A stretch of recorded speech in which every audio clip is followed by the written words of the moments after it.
Welcome to Stay Home, Stay Focused. I'm Jack Moline. I am the president of Interfaith Alliance, and my special guest today is Chaplain Colonel Larry Bazer, who is the deputy director of the National Guard Bureau Office of Chaplains. That's a mouthful, Larry. It is. Very glad to have you here today. I want to start by asking you what I want to know first from all of my guests. How are you doing? Well, thanks, Jack, for having me on, and very excited. How am I doing? I am doing well. It's been quite a challenge and a role when I first came down to this position about a year and a little over a year and a half ago that I never would have imagined I would be. I'll actually say, in one extent, although I'm working from home today, it's weird how I am because actually my family's still back up in the Massachusetts area. So I will usually say it's like a deployment, except the conditions are better. And I'm not in Afghanistan, so that's And a we're good gonna thing. But I'm we're doing gonna well. talk about You? all of that, all of that. Sounds good. So I know that you told me mostly you work from home. You go into your office at the Pentagon uh, once or twice or maybe three times a week sometimes. What are you doing to keep your focus other than the work that you're doing and washing your hands all the time? Sounds good. Actually, at National Guard Bureau, which is not at the Pentagon. We're about 10 Uh, minutes away.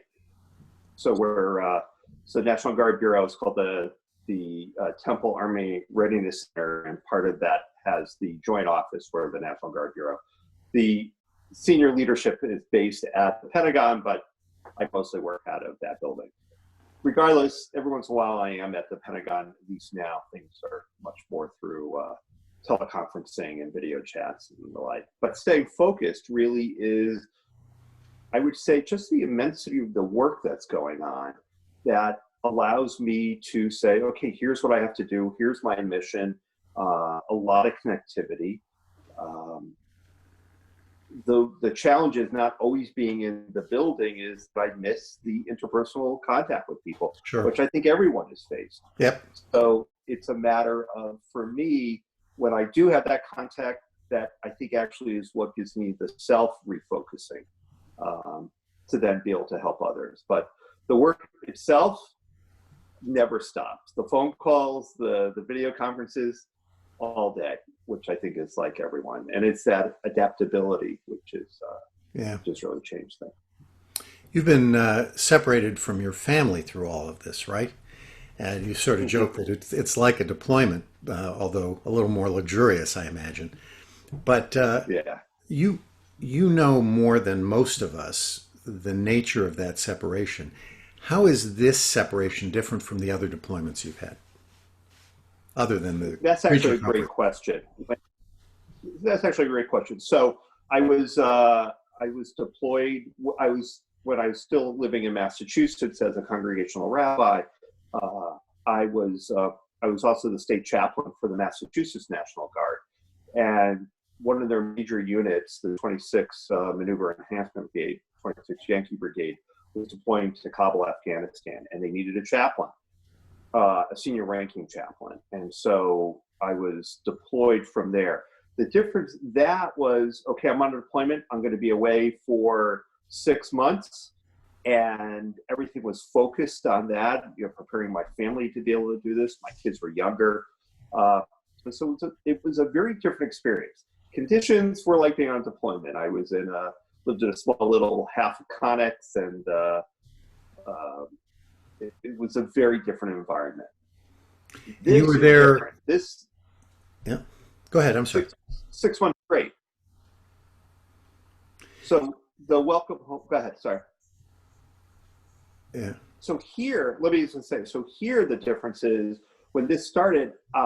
So I'm in the military terms, we would say anyone that's working in one city where your family is still back in another state. It's very common for National Guardsmen to do this if they come to the National Guard Bureau.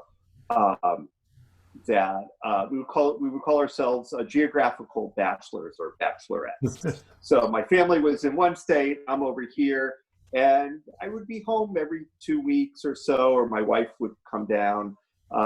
So it was great, and the last time I was home was the beginning of March, never thinking that, wait a minute, I wouldn't probably be seeing her until the beginning of July. Part of that is that government-wise, that all military personnel, there's a stop movement order to prevent the spread of COVID-19 or any risks like that. And for me to go home, even if they came down, the potential of possibly picking up an outside factor of getting sick means that I couldn't do my job with my folks. I couldn't be there. And there's a lot of people who do have to work in the building 24/7, and being a chaplain for them, I would lose that ability for being there for them. Yeah. So this is different. I'm fine. Although we talk every day, much easier. We're on the same time zone, which has been nice. Yep. But I am missing them. Especially with all the loss that a lot of people are feeling. This coming week was my son's graduation from college. Wow. Which we were all looking forward to. So Wow. we'll be witnessing that, whatever they're doing on Zoom, live streaming, etc. But it's feeling that part's lost. Conditions are better. There's always hot water, and the food choices are better. That I will say. So, Larry, everybody knows there is a National Guard, and everybody knows that when there's an emergency, the Guard is available to be called in and do whatever is necessary to do. But having said that, I don't think people know exactly what the National Guard is. Can you explain that, what the difference is between the Guard and the United States Army and the United States Air Force? Love to. Thank you. And it is a great question. So the National Guard goes back to 1636 out of Massachusetts. The Mass National Guard calls ourselves the nation's first. So that was the call up of having a standing militia within the colonies to protect its citizens. And as time went on, each state and territory in the District of Columbia, so we call ourselves the 54, have a National Guard. So what's the difference? In general military, you have an active component, which would be like active duty. Those are the folks like in the Navy battleships or aircraft. They don't have battleships anymore. Aircraft carriers or destroyers, or the Marines, let's say, or at Fort Bragg, or in our DC area at Fort Belvoir or Fort Myer. You're on all the time. The term is called Title 10. There's also reserve components, which are federal. They're part of the federal armed forces, but they're the reserve component. So in the Army, a lot of those tend to be training brigades. All the major hospital units are in the reserves, are in the Army Reserve. Air Force will have Air Reserve. There's a lot of transports, and Marines and Navy have it. That's actually what's called Compo 3. And Compo 2, Component 2 is the National Guard, made up of the Army National Guard and the Air National Guard. Again, the Army going back to 1636. Our job, because we're state-based, we're actually sort of normally overseen by the governor and the senior military leader, which is called the Adjutant General. And every state or territory, District of Columbia has an Adjutant General. Our commander in chief would be the governor, which means that when you said, like, we're called up, if there's a hurricane, then the National Guard a lot of times is called up, or fighting forest fires in California, or dealing with tornadoes that go through the Southwest or Midwest. National Guard might be called up by the governor to take part, and they're in a different status, which is called state active duty. They're sort of like state employees put on to help take care of the state. Massachusetts, a lot of the blizzards that I was state chaplain for with that.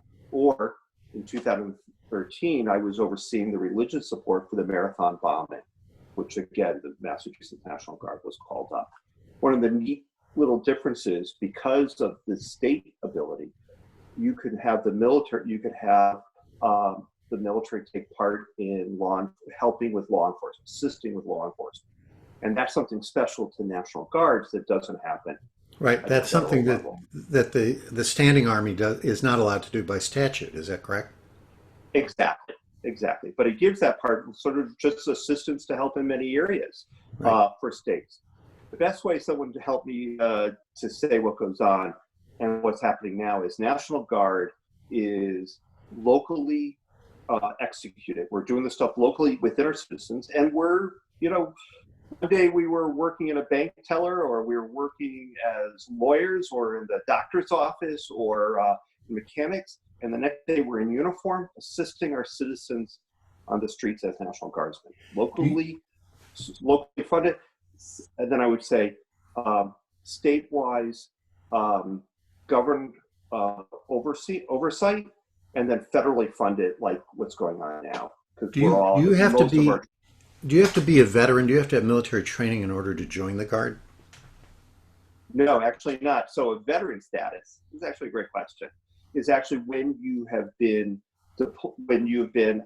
either active duty there for 20 years in the active component, or you've been deployed to some sort of mission overseas. So I became an official veteran when I was deployed to Afghanistan in 2011 to 12. But coming on this status of duty gives you certain things when you're federally called up, or I should say we're in this new title. Yeah, I want to mention. But just to give one example. I want to mention something about your Afghanistan service, because you were there over Hanukkah. And among the things that you did was to bring a supply of dreidels that you spun in Kabul and then distributed to friends and the President of the United States, calling them combat dreidels. So I have mine that I spin every Hanukkah in honor of your service and our troops who are in Kabul. So now go ahead and tell me what you were going to tell me. Oh, that's great. I remember that. I remember being on the ground spinning those during Hanukkah. Great, thank you. Actually, right now when I was talking, there are over 46,000 National Guardsmen across the 54 that are in service of this COVID-19 response. And they are doing everything from helping at food banks, with some incredible work in healthcare facilities. A lot of them were highlighted in New York City with the mortuary affairs units and with retrieval of those who had died in homes. Incredible work that our service members, Army and Air Guardsmen, were doing in support of this. And if you look right now, Chaplains helping them out is actually, there's 269 religious support teams across the 54 providing the spiritual care to our troops. So I want to talk to you about that spiritual care a little bit, because those of us of a certain age remember Father Mulcahy from MASH, and his affirmation that though he was a Catholic, doing Lutheran was a piece of cake for him. You have to serve people of all faith backgrounds in your service. Mm-hmm. And I know that doesn't mean that you perform the rituals or the services for all of them, but you enable all of those. But as a chaplain, you're also a pastor. So I'm wondering, Larry, who's the service person that you worry about? What are the characteristics you look for, where as a chaplain you want to make sure that you get to that person? Absolutely, that's great. So so it's interesting. My official title is Chaplain Bazer, where almost all other service members are always called by their rank. So although I have the rank of colonel, officially I'm Chaplain Bazer. The chaplain means that I'm a chaplain for everyone, right, at all ranks, from, in a sense, the 4-star down to the brand new private who's just joined. And I think that's actually very special that everyone can see us. And my job is to be chaplain for all. So my very specific religious duty, sort of as a chaplain, as a rabbi, would be just for the number of Jewish service members that happen to work in my building. And the last 2 years, I held a Hanukkah celebration in our building for them. And I would pass out food and different things during the other various holidays. But I'm a chaplain for everyone. So I might not perform a service, but I have to, one, provide for it, and then I'll be working with my other fellow chaplains to help make sure that they're getting a priest if they want to be able to talk to a priest specifically, or Protestant. Or my office helped arrange last year's for the Chief of the National Guard Bureau's Iftar celebration. So we provide for that, even though I wouldn't specifically perform for it. But the joke is interesting. I'm the first rabbi who is in this position ever, so it's neat. And I think for a while we didn't know what to do with a rabbi, but actually now the joke for some folks is, "Oh, Chaplain Bazer, he's my rabbi," not Jewish. And so some of the joke I'll say is good that everyone has a rabbi. So, do you look for certain people who you feel you need to intervene with, or do you wait for folks to come to you? It's a little of everything, I would say. So walking around, sort of in the chaplaincy term, we call.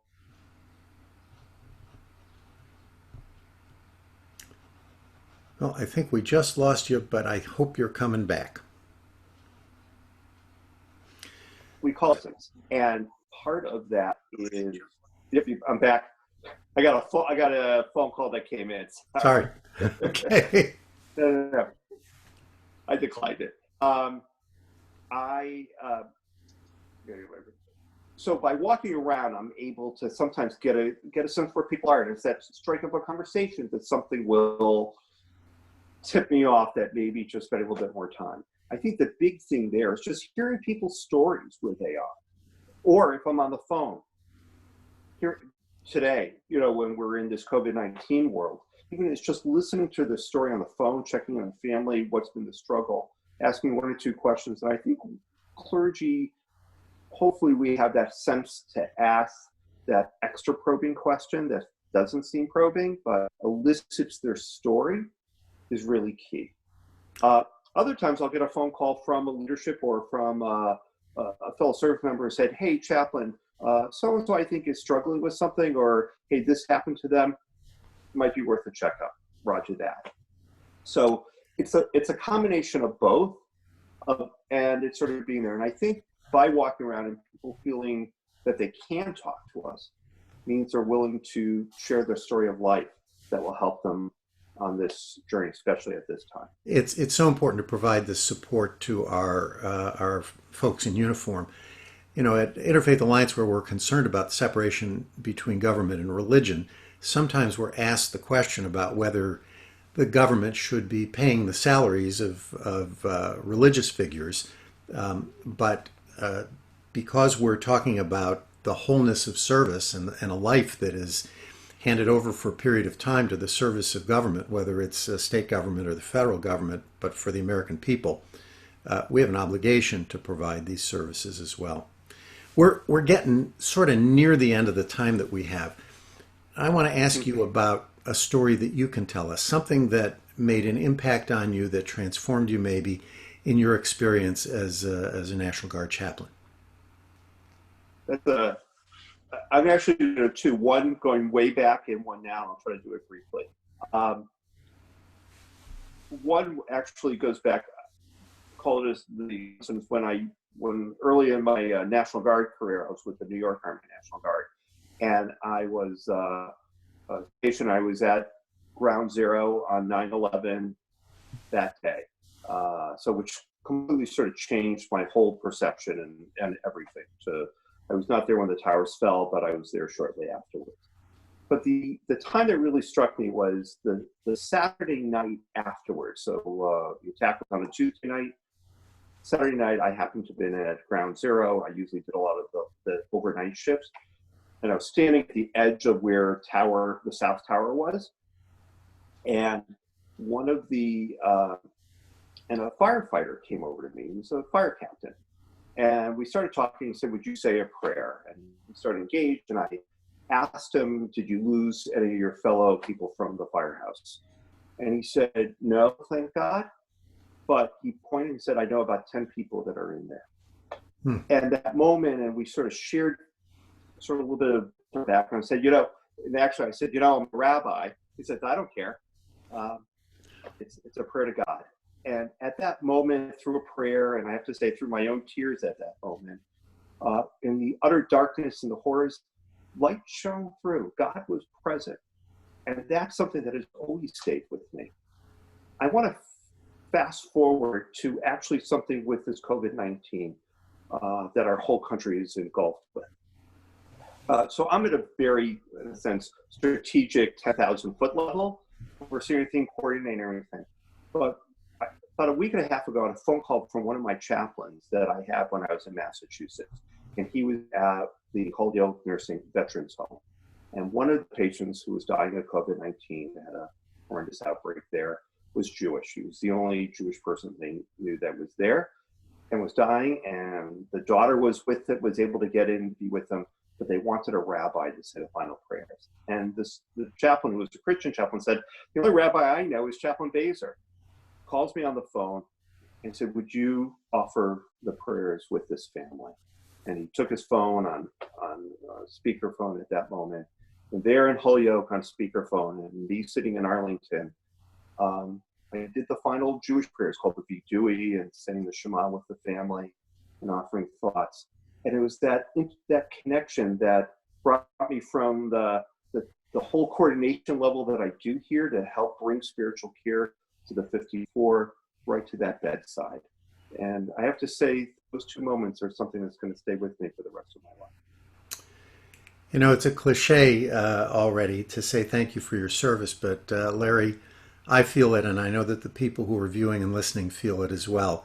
So Godspeed with your work. Thank you for taking time away from caring for our men and women in uniform, and good luck with all of it. And for those of you who are viewing and listening, stay home, stay focused.